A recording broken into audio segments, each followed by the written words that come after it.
Olá, gente, tudo bem com vocês, galera? Então, eu sou o professor Francisco Marcos Monteiro da Silva, eu sou biólogo, tá bom? E nós vamos falar sobre a disciplina de biologia celular, tá? Bem, falar de biologia celular, tá? Como já diz o nome, nós temos que falar de células. Células essa que foi observada a primeira vez em 1667, tá bom? Então, por um equipamento bem rústico, tá? Por um equipamento bem rústico, simples, tá? Já um microscópio, tá bom? Mas apesar de ser rústico e com algumas limitações, um cientista chamado Robert, tá? Ele conseguiu visualizar em um tecido vegetal morto vários compartimentos vazios, tá? Vários compartimentos vazios. Esses compartimentos ele deu o nome de célula, tá? Que significa cavidade. De acordo com as estruturas celulares, os seres vivos eles se dividem em dois grandes grupos. O grupo dos procariontes, tá? Onde nós temos aqui o significado da palavra, onde proto é primitivo, cário, núcleo, ontos, ser. Tá? Então, nós temos alguns seres vivos com um núcleo denominado núcleo primitivo. Então, temos também os seres dos grupos dos eucariontes, tá? Onde eucarionte significa eu, verdadeiro, cário, o núcleo, e ontos, ser. Então nós deveremos ter aí alguns seres, tá? Com núcleos denominados núcleos verdadeiros, tá bom? Quais são as diferenças das células procarióticas das células eucarióticas, né? As procarióticas, elas não possuem membrana celular, elas têm ausência de organelas sem membranas.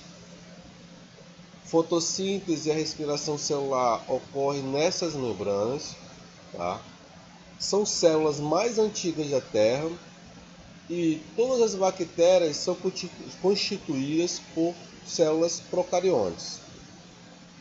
Já as eucarióticas possuem um núcleo com membrana celular e nucleolo, tá? Possui uma grande variedade de organelas com membranas. A fotossíntese ocorre nos cloroplastos e a respiração celular ocorre nas mitocôndrias. As nossas células eucarióticas são todas as células cujos constituintes do núcleo encontram-se separados do resto da célula por uma membrana, chamada por membrana nuclear ou simplesmente carioteca. As células eucarióticas elas são divididas em dois grupos especiais: células eucarióticas vegetais e células eucarióticas animais.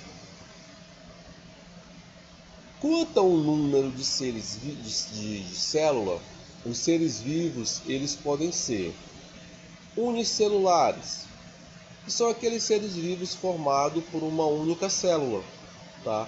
Como por exemplo bactérias, cianobactérias, algas unicelulares, alguns fungos e protozoários. Nós já temos os seres também pluricelulares, que são seres vivos formados por muitas células, tá?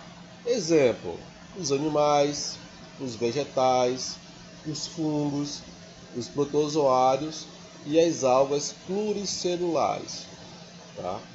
Bem, gente, nesse slide eu só queria mostrar para vocês que as células elas possuem seus formatos, tá? Como ovaladas, tá? Como as estreladas, as bastonetes, tá bom? Os fusiformes, os discoides, tá? Bem, vamos falar um pouquinho de vírus, tá? Os vírus, eles são organismos acelulares. Eles são simples e pequenos, sem células. eles possuem uma capa de proteína envolvendo material genético ou DNA ou seu RNA protegido por essa proteína. Eles são parasitas, tá, de forma obrigatória, tá bom? Eles não possuem metabolismo próprio. Para executar o seu ciclo de vida, o vírus ele precisa de um ambiente que contenha os componentes para a síntese de proteínas virais, permitindo a sua multiplicação, tá, através do seu material genético, tá bom?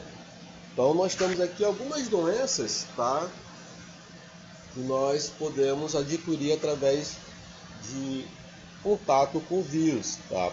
Como algumas pneumonias, aí, algumas síndromes agudas respiratórias severas, tá? As hepatites tipo C, herpes e a catapora, tá bom?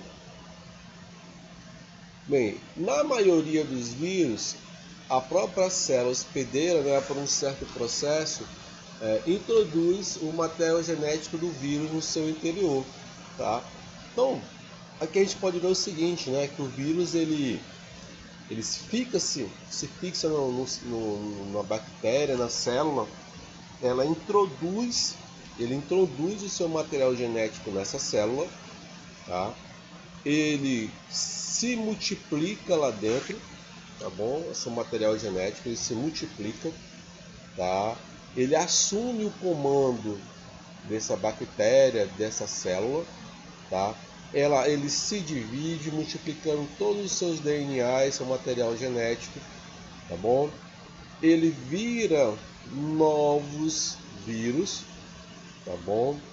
Depois ele rompe essa parede aqui, ele rompe essa bactéria, ele rompe essa célula e saem novos vírus, tá, prontos para continuar a sua proliferação, tá bom? Então, galera, essa aqui foi a parte 1 da nossa aula, ok? Vamos então iniciar aqui a parte 2.